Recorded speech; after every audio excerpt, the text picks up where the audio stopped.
Experience the thrilling world of dirt track racing at Ohsweken Speedway, your ultimate destination for heart-pounding action in Ontario. Every Friday, tune into GForceTV or witness the excitement live as top-tier sprint cars, mini-stocks, thunderstocks vie for victory on the track. Owned by renowned Canadian Motorsport Hall of Famer Glenn Styres and skillfully run by our friend General Manager Clinton Jeffrey, Ohsweken Speedway promises an unforgettable evening of short track dirt racing. Picture the adrenaline-charged scene with drivers going side by side, delivering jaw-dropping performances that will keep you on the edge of your seat.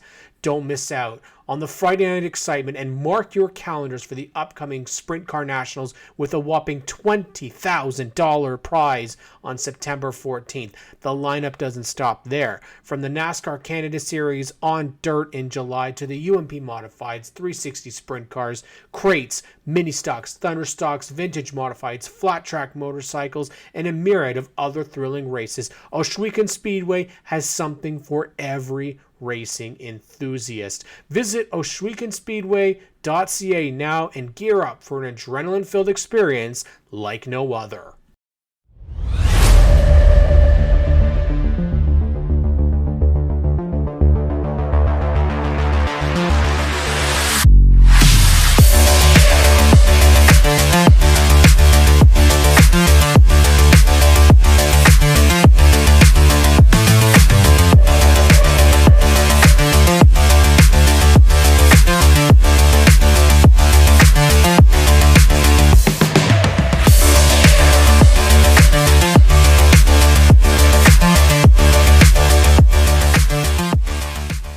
Hello, everybody. Welcome back to the Stickers and Scuffs podcast. Cam K, Graydon Bunn back here with a brand new month. And with a brand new month comes a very special month, one that we are privileged to put on. It is Ohsweken Month, presented by GSR, Ohsweken Speedway, and our good friends at GForceTV. And of course, when I asked Clinton Jeffrey, who do I need to get on the show to talk about Ohsweken Speedway, the first name that he came up with was Ashton Dickie. And Ashton is here for the first guest of the month. Ashton, how are you?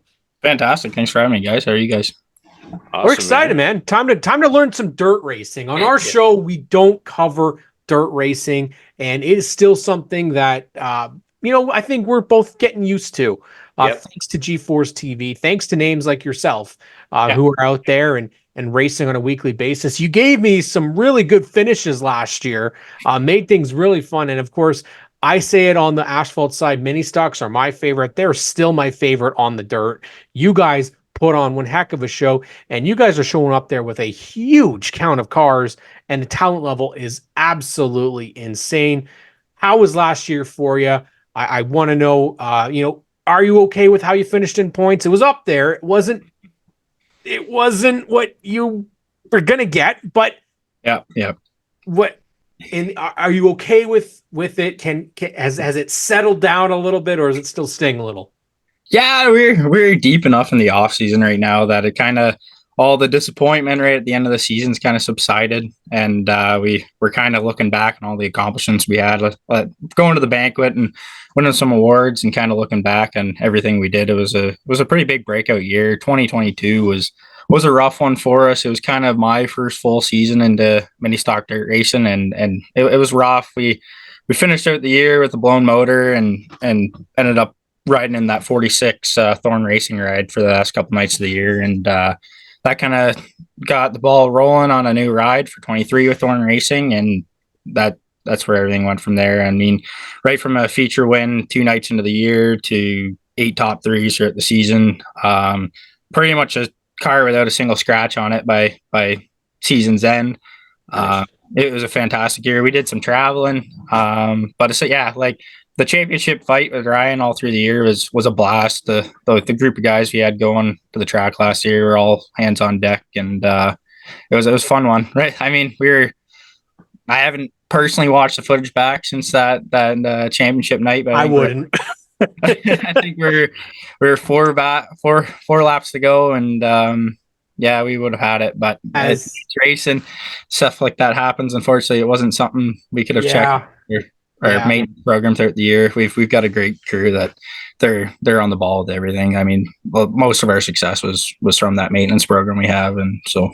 But yeah, we're looking forward to 2024 and getting a championship hopefully, and just competing for more and more wins. Possibly, hopefully more than just one instead of being the bridesmaid like I was all last year. But well, and that's the thing. I mean, as a fan, last year it killed me watching it because it was you were one of the only names I really knew, and so automatically I was like, all right, I'm going with Ashton, and it was just it's but at the end of the day, you do racing because you love it, and you got to do it with some of the best names in that division. And it came, I guess, in a way, is it better that it came down right to the very end, or would you rather have gotten your doors blown off all season, right? Like it's kind of right? We were happy, like the accomplishments we had. It was just enough to kind of put away the disappointment we had, how it ended, and so we're doing all right. I mean, it was great racing with Ryan the whole year, running him down. He was like that whole class. Everyone in so it good is so close, and it's going to be another tough finish, or tough to get top finishes again next year, just with more competition coming out, some names returning. Alex Riley running full time at Ohsweken from what I'm hearing, and that's going to be dangerous. I'll have to fight a little bit more for some wins, but that's racing. That's what we go there for. I wouldn't want to be going there blowing everyone's doors off every week. That wouldn't be fun. So we're looking forward to it. That's I mean, you're part of a racing family, so you know how the racing game is and how it goes. So take us back and give us a little bit of the family history and how you got into racing, Ashton.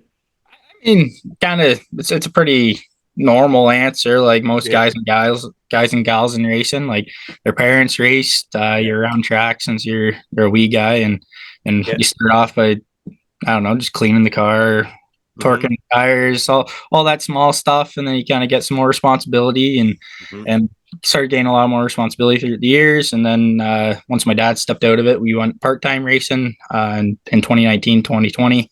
Then COVID hit, we took an off season, and then since about started 2022, we've been kind of full into it with my program. So it's a pretty basic answer, just being a kid hanging around racetracks just because your parents raced, and he's still heavily involved with it. He's him and my neighbor Jonah, they're big crew guys for me, and so that's kind of a basic answer. I think you ask 9 out of 10 guys at a racetrack, they'll give you that same thing. You're one of those kids, right? So Was it always dirt? My old man, he raced I think 2 or 3 years on asphalt at Flamborough to start, and he kind of got pulled over to the dirt way when I was 4 or 5 years old, and that's all I've really known as Ohsweken. So it's been a lot of dirt. I've been trying to lean to the asphalt guys. I'm kind of the opposite of you guys. I don't know much about the asphalt stuff. I'm learning, like hanging around Chris Lawrence, Wade. Oh, that's dangerous. Wade, him doing that stuff, and that new Smyrna trip was a pretty big one. So first time in a long time I've gone to an asphalt track before a dirt track in a year. But so it's pretty much just dirt. But we're looking to do other things. I wouldn't mind getting behind the wheel of a pure stock or something next year just to try it out. And well, there's a guy that could do it. Chris Lawrence would be the way, and he's going to do some dirt racing this year. So I'm curious, what do you have to tell him? Because you guys aren't like, it's not asphalt racing. You guys don't mess around, and especially at the Big O, where realistically you have to have your game on as soon as you get there, because if you start in the back for your heat race, or sorry, after the heat races, it's not a good chance that you're going to make it all the way up to the front. No, I mean, like the Big O, especially for us, it's all momentum racing, keeping your RPMs up. Kind of, there's a lot, we race clean, but there's a lot of bumping and moving and getting guys out of your lane, especially if you have a run. It from the outsider's perspective, it looks kind of like an organized chaos, I guess you can say. I love it. We're 7 wide going into one. We're throwing crossover moves. We're pushing each other down the back stretch just to kind of get momentum in the corner. Like it's all stuff we understand as mini stock drivers. Chris ran with us I think August last year, one race. He looked pretty good. Him and I had a lot of conversations down in Florida about it. I think he'll do just fine. That guy can build a car like pretty much no one else, and he's a driver too, so he'll figure it out quick. Yeah, absolutely. That talk a little bit more about the track and like how you drive, just for my own curiosity, but also for our viewers and listeners too. How driving, you want to go dirt racing, Graydon? Don't lie. Yeah, driving these kinds of cars on dirt. I mean, it's not foreign to me. I've driven aggressively on dirt roads, but that's nothing like what a groomed and purpose-built racetrack like Ohsweken's like. Yeah, I mean, a lot of it to start this season, it was the track wasn't the best. Mm-hmm. A lot of us drivers voiced our opinion on it, and Ohsweken stepped up to the plate, especially after the Pennies night, and gave us a perfect racing service. So, I mean, you're looking at, aside from the asphalt, where you're kind of catching the groove throughout the night, where rubber's been put down. I mean, on dirt, we're sometimes dodging grooves, where a street stock tire can go right over it, no problem. We're running those skinny tires, and one wrong bump, it sometimes hitting it right sets up your car perfect. Other times it can knock your tire right off your bead. So there's that. I mean, you're just looking for the slick and the bite. That is true to us, like it is any other high performance stock car on dirt or sprint car or modified. Or so we're looking for bite. We're looking for where the slick stuff is and stay away from it. For us, a nice hard pool table smooth slick track, it seems to help us a lot more than a heavy tacky track. So right. yeah, Robs your momentum, I guess, right? Yeah, and I mean, once it's hard and slick like that, you're running a lot like an asphalt car. You just kind of a little bit wider of corner, right? A little bit more throttle modulation. But yeah, I mean, I haven't run an asphalt car to really tell you the difference between the two. I just know how to run a dirt car. But yeah, it's just kind of running the racetrack, running against your competitors, seeing what the track's doing, because it does change way more drastically in an asphalt track. But yeah, it's not much to it. Everyone kind of figures it out. Every asphalt guy we've thrown in a dirt car this year, like, I mean, Spencer Riddell, that guy looked pretty good in his heat race, ran up through the feature really good based on his GoPro footage I saw. Chris, he only ran a heat race, but he looked really good.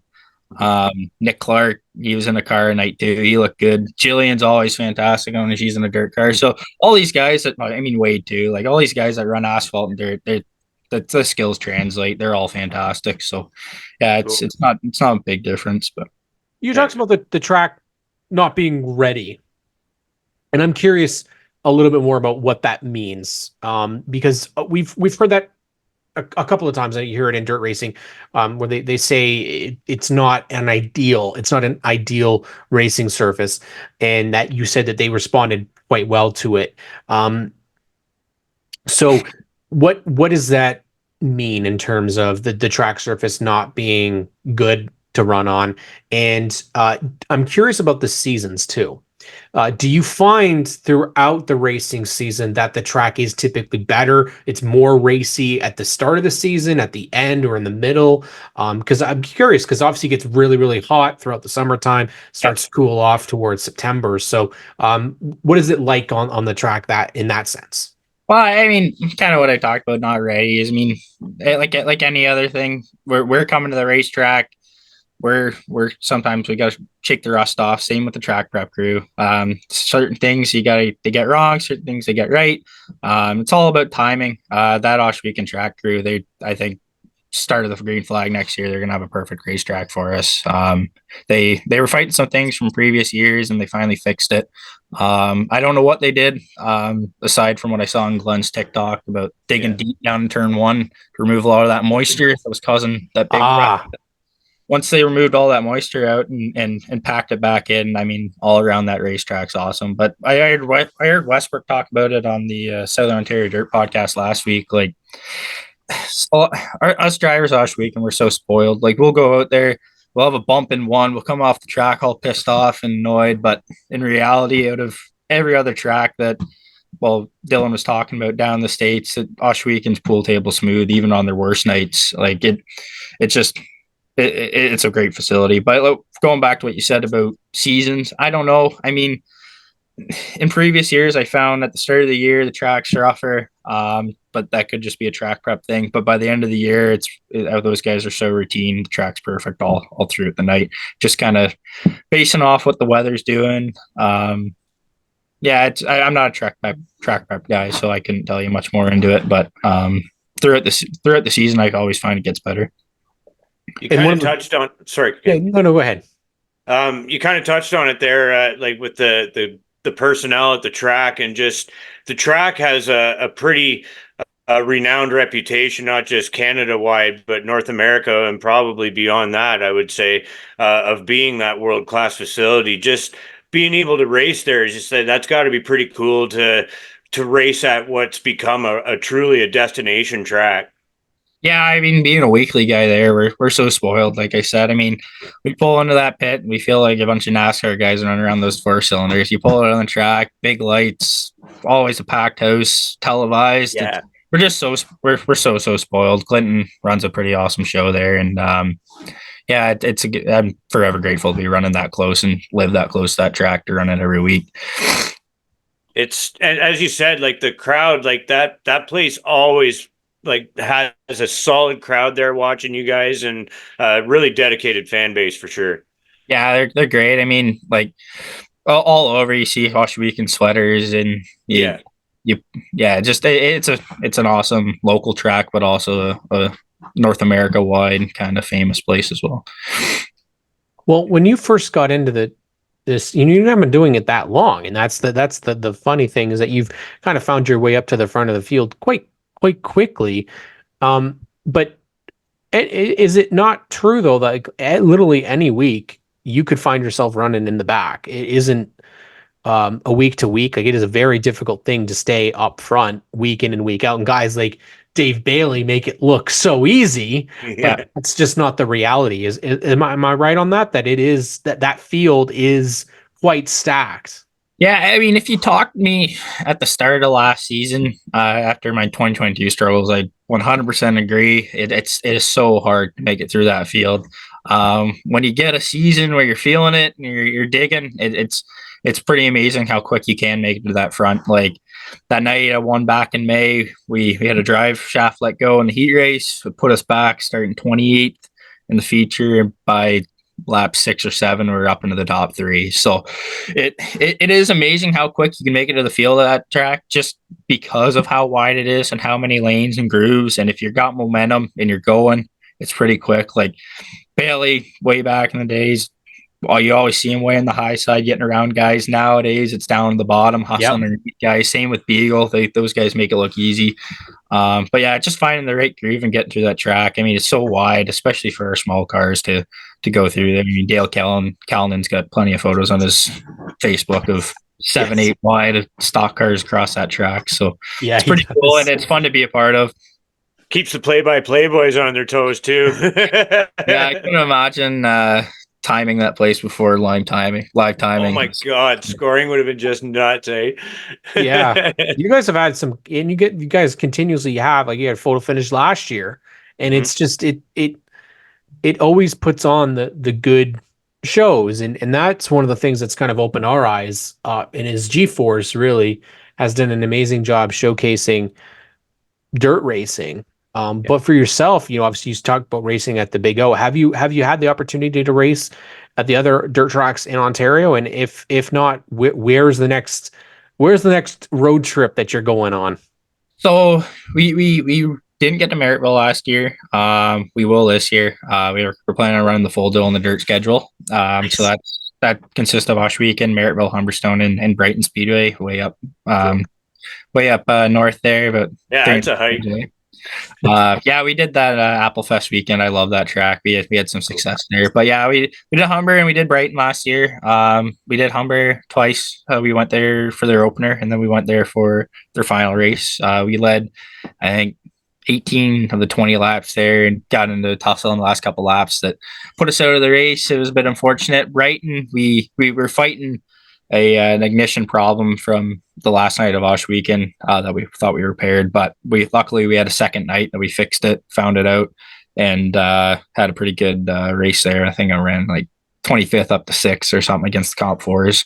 So we had success there. It was a fun party weekend. But yeah, this year we're going to do a full duel on the dirt tour, whether it's all in the 1A car or another 1A or another Thorn Racing field car or what. But well, we're planning on running that full series. See your Beautiful. team's rolling out some partnership announcements too. With schedule like that, you're going to need some assistance, I think, too, right? Yeah, we've got a pretty good set of sponsors behind us. Couple of them are part of the 1A team we brought over, and then that Beer Bites, they're sponsoring Wade this year. They're a pretty awesome startup company that we'd like to do business with, and so they'll be on some of the asphalt cars. I think they might be on a couple of Chris Lawrence cars this year. So yeah, they're big. There's still a couple more to announce. Just keep your eyes open for that. Cool. I brought up a comment. I was looking on my phone for it. I have to ask you about the time some rookie beat you in his first start in a dirt car. This is our good buddy Colton Everingham asking this question. Yeah, that was a fun night. That was our last night at Humberstone. So we were battling with Tolton and Worstro for the lead. It was a good 18 lap battle. It was kind of Tolton and me, then Tolton and me for a bunch of laps, and our setup went away, and Tolton and I got into each other, and I see old Colton down the bottom past us, and I couldn't help but look at my roof. Couldn't believe it. I knew he started deep, and he had an awesome run. But he was a good sport about it. At the end of that night, it was fun to share a beer and talk about it. So it was cool to see him finally get on the dirt. Hopefully he gets that neon he's been planning on doing the dirt converting. So out there, but it's getting late. What went into the decision for the mini stock? Obviously you're with Thorn Racing, so I don't know if Wade provided that car for you, but what is it what makes a good dirt mini stock? Is it really just any, or is there a preferred vehicle of choice?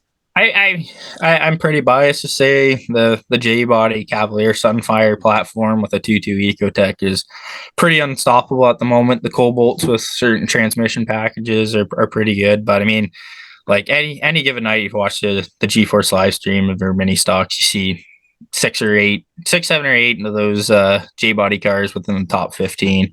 I mean, Tolton's fast. We got a hot rod, Ryan Hiller.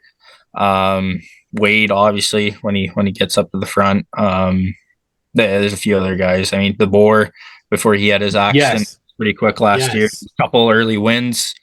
Yeah, I mean, if I look at the roster list, I could probably point out five or six more that are pretty quick. So that's a nice out of the box kind of horsepower rookie car. Kind of get the feel. They're nice to handle.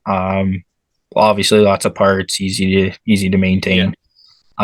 So yeah, I say I'm biased, but I truly believe that's the best starter package. Ask Chris Lawrence; he's got 15 of the damn thing. So yeah, really well, it's exactly. I mean, it keeps parts sort of they're readily available, and body panels and that sort of thing. There's just a good representation of them around, and they make a darn good race car. I mean, I don't have a lot of basis for comparison, but they've treated me all right so far. They're I like them. They're fun to drive, and like just fun to throw around. And I can only imagine what it's like on the dirt. Yeah, I mean the Ohsweken group too. We've made those cars kind of conform to a certain body style we like. Right. I think Clinton's happy with a bunch of cars that kind of fit a mold. Makes the class look a bit nicer. Same way, a bunch of your Camaros all look the same way, and I mean the sprint car looks the same no matter what. But it's just nice to have conformity throughout the class, especially with body styles. Kind of make it nice on the eyes for the fans, just stuff like that. Easy to tech. From the tech perspective too, I'm sure. Yeah. What do you have to do this year? That's always. What do you have to do this year, Ashton, to win this title? There's every week from Friday night, trailer gets dropped off at the top. Saturday morning, it comes back. Obviously, the maintenance process starts. We do it all week, right up until Thursday. Car gets loaded. We go back to the track. We've got a certain procedure at the racetrack. We just follow it to a T, and that seemed to be the recipe for success. Maybe be a little bit more aggressive. We'll see. And then try some new things, some setup stuff that we didn't get to last year. I feel I got a little complacent with my setups. I found what worked, and I didn't want to kind of go out of that comfort box I was in. So try a few things going into this year early on, and if they don't work, just kind of go back to what I did last year and just keep kind of plugging away, and hopefully we can get a ship again. Well, Graydon, this has been the first of many dirt episodes that we're gonna have this year. But we want to give Ashton you an opportunity. On our show, we like to give you an opportunity to shout out your partners and shout out anybody that you want to give a thank you to, because they're the ones that get you to the racetrack each and every week. So this is your moment, your time to thank all those people. So take it away. Yeah, I mean, in the spirit of kind of the post going up on the Thorn Racing page right now, I'd like to start with Stephen Punter at Pun Installations. They were on board with my dad for a few years. After I started getting into racing for, I think on our second year, he came on board, and then ever since then, he's been a huge supporter. Same with David Griffin at Century 21. That guy's been an awesome friend of the family, but a great sponsor as well. Same thing, was on my dad's car for quite a few years, and then after a couple seasons, he got on board with me. Beer Bites, my crew guy Jonah, my neighbor, awesome, hardest worker I've ever seen in my life. But his younger brother, a high schooler, started this company up. It's a hit. They're I think in 20 something stores right now. Awesome dog treat. Our dogs love them. But they're going on all the team cars this year. Great kid, awesome sponsor as well. So that's it for now. There's a couple things in the work that we're hoping to announce soon, and then after that, we'll give those guys plenty of shout outs. I guess I can go with my crew guys too. My dad, awesome. Like half the time, if he beats me home from work, he's starting on the car. Always knows what to do. Great on maintenance. Always pushing me hard. Sometimes if I have no motivation, that guy's right there, kind of giving it to me and get me going. So don't think I could do it without that guy. And then same thing, talked about Jonah, awesome hard worker. Those two crew guys are enough to keep this band going, and pretty much the reason for a lot of my success last year. Ashton, it was an honor to have you on the show to lead off Ohsweken Speedway Month. I mean, we've had some conversations on social media, but to finally actually virtually meet you is an honor. Hopefully we'll be able to get out there and see you win a couple of times at on the dirt at the Big O. And we just want to wish you the very best success in 2024. And hopefully we'll get you that championship this year, buddy. Yeah, hopefully we can talk again once I got a trophy sitting next to me. So, yeah, have a good night, guys. I appreciate it very much. Hopefully the rest of Ohsweken Month goes just as good. Well, we definitely feel like it's going to. So I just want to say thank you so much, Ashton, and make sure you guys tune in next week for more on Ohsweken Month here on the Stickers and Scuffs podcast.